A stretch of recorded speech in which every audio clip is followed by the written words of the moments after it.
There is an animal asleep in millions of homes tonight. It would throw itself between you and danger without a second of hesitation. It learned your name, your moods, the sound of your footsteps on the stairs. And not long ago, in the history of our species, that exact animal was the most terrifying thing in the dark. The creature curled up at the foot of your bed is a wolf. We took the apex predator that hunted our ancestors and somehow turned it into family.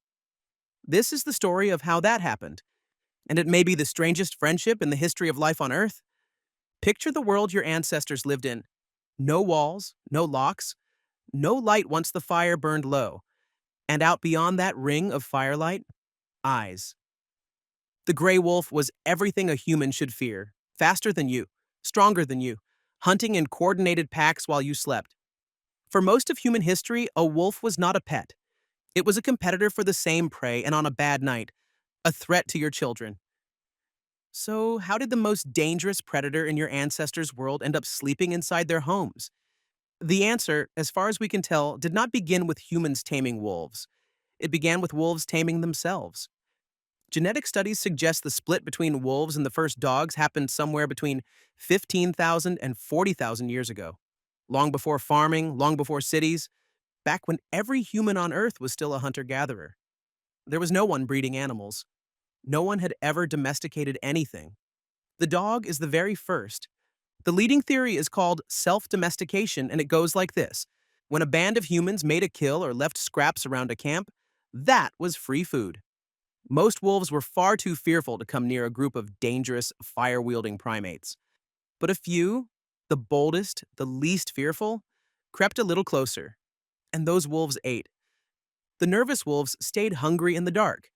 The calm ones got the scraps, survived better, and had more pups. And those pups inherited the one trait that mattered. They were less afraid of us. Generation after generation, the wolves living near humans were shaped by a single filter: friendliness, not strength, not speed. The wolves that won were the ones that could stand to be near a human without panicking or attacking. Evolution, quietly, was selecting for a temperament. The biologist Brian Hare calls this survival of the friendliest.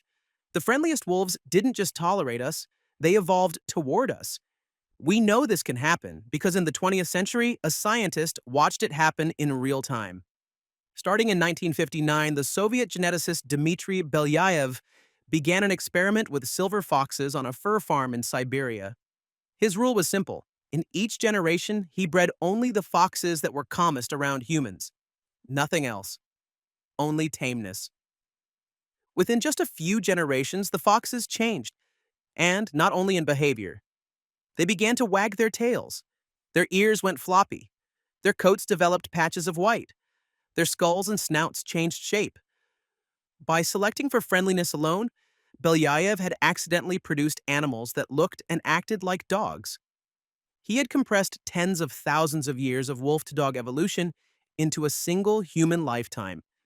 And he proved the core idea. Tame an animal's fear, and the rest of the dog follows. The bond went deeper than usefulness. We have the proof in the ground. In Germany, at a site called Bonn-Oberkassel, archaeologists found a grave roughly 14,000 years old. Inside it were two humans and a dog. The dog was young and it had been sick.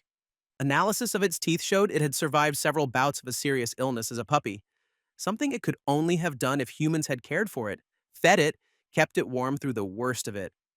This dog could not hunt. It could not guard.